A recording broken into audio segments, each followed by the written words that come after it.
Let me show you how to add videos to the Recommender section in the Kiwi Size Chart in Recommender app. It's a great way to boost engagement and make your recommendations even more helpful for your customers.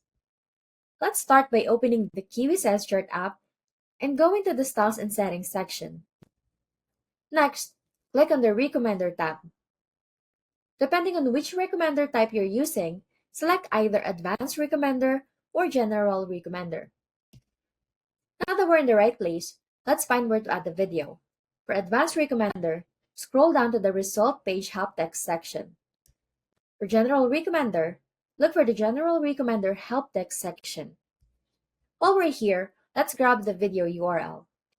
Head over to YouTube or whichever video hosting site you use and open the video you want to add. Click the Share button, then select Embed. Now copy the SRC URL from the embed code.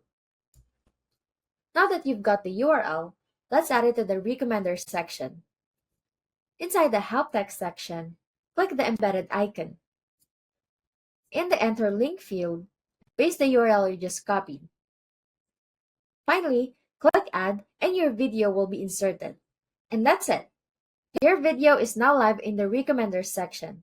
This makes your recommendations more interactive and gives customer a better experience.